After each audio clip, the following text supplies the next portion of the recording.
Propos de l'avenir, nous pouvons aller auprès du Seigneur. Il y a deux manières d'aller auprès du Seigneur. L'une des méthodes est la résurrection des morts, cesse de mourir, et ensuite, déesse que la septième trompette sonne. Les 144 personnes qui sont DJ mortes, déesse que la septième trompette retentit.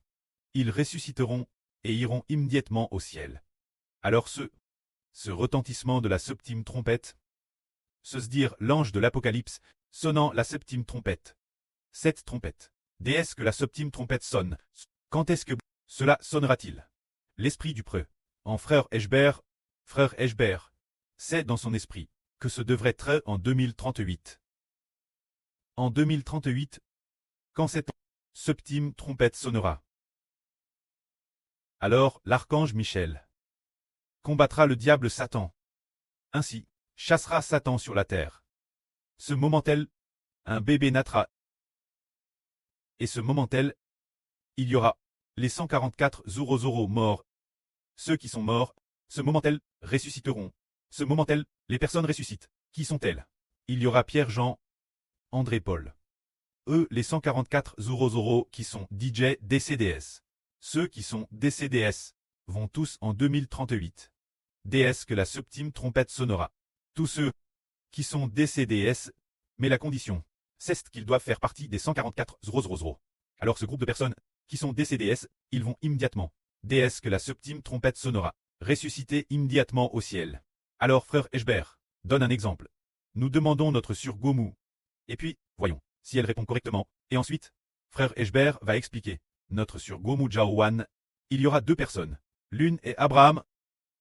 Abraham est l'oncle des Israélites. L'autre personne est l'apôtre Jean. Quand Abraham, par rapport à l'apôtre Jean, est décédé bien avant l'apôtre Jean, décédé plus TT, environ 2 ans auparavant.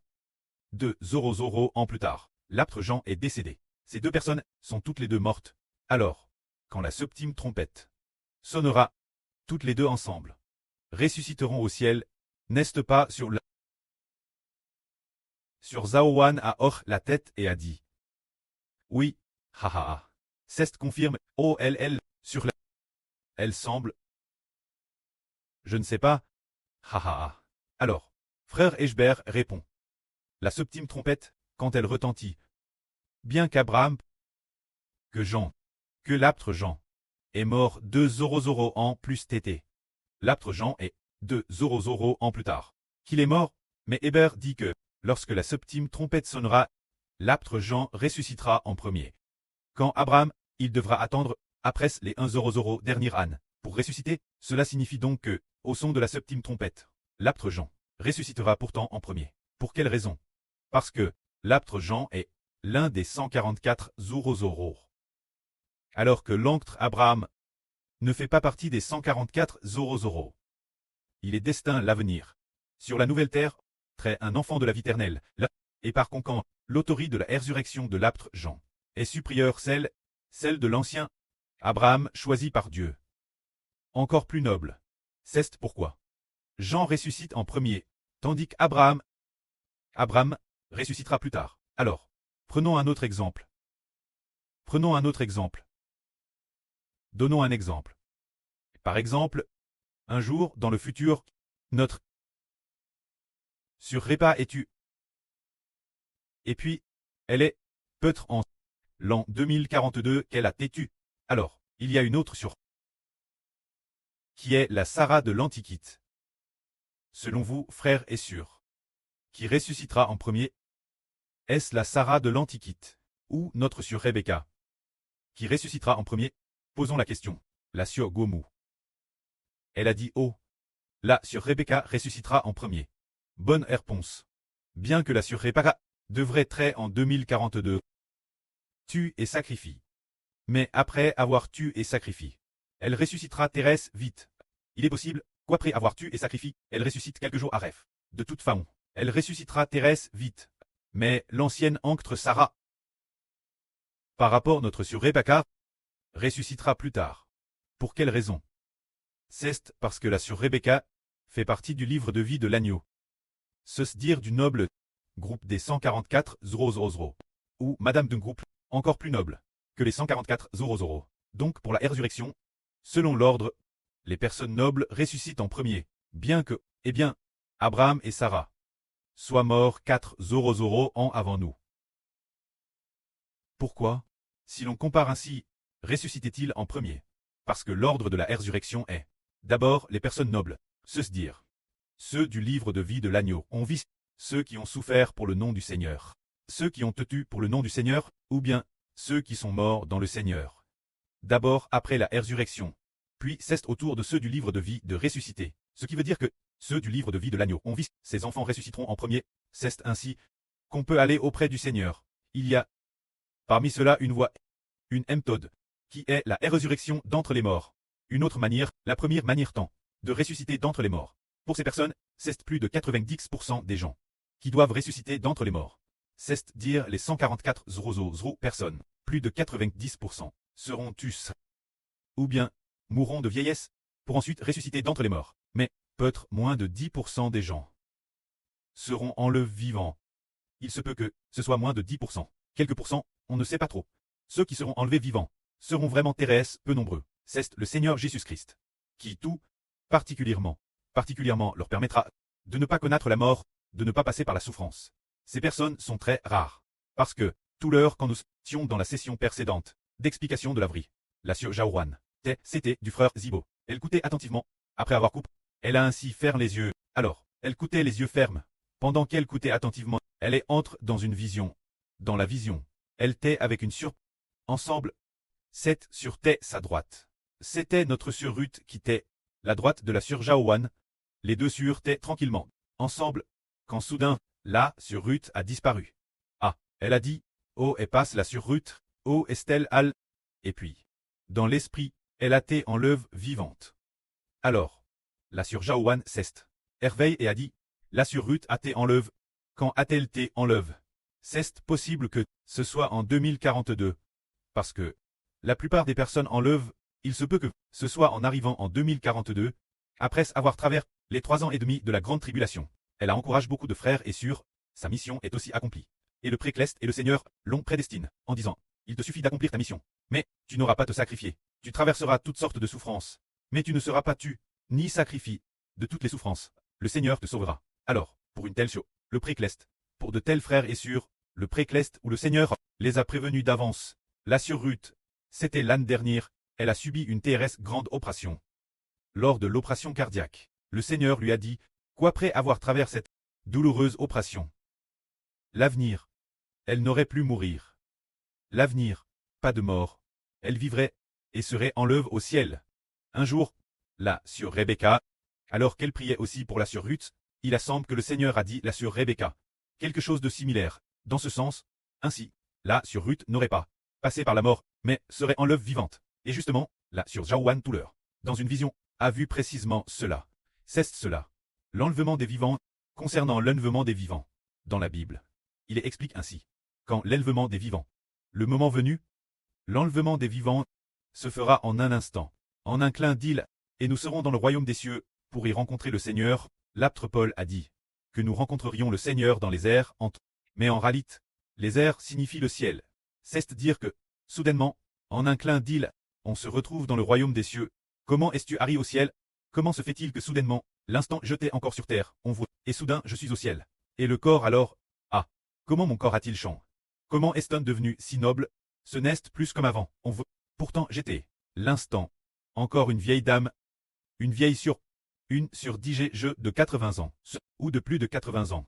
Ce moment-elle, la surenlevée, qui avait peut-être plus de 80 ans, qui avait plus de 80 ans, comment se fait-il qu'elle ne paraisse plus que, comme la sur-aura, et madame plus, jeune que la sur-aura, une jeune et belle sur, et en plus, brillant d'une lumière éclatante.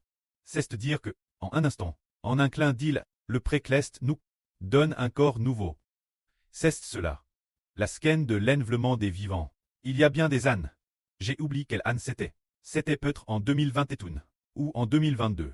Un jour, dans un RVE du frère Eber, il était avec sa mère, ainsi que sa grande sœur et sa petite sœur, en train de discuter au bord d'une rivière.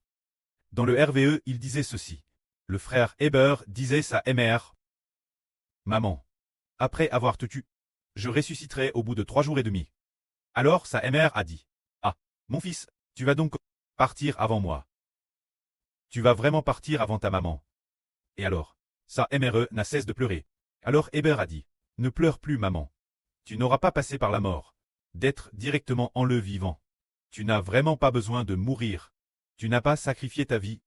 Tu ne mourras jamais. Tu seras en le vivant. Et puis, le frère Ashber s'est éveillé de son RVE. Après cela, il a dit plusieurs reprises, la erreur d'Ashber, maman. Tu ne mourras pas. Tu ne mourras jamais. Une fois, qu'a-t-elle vécu?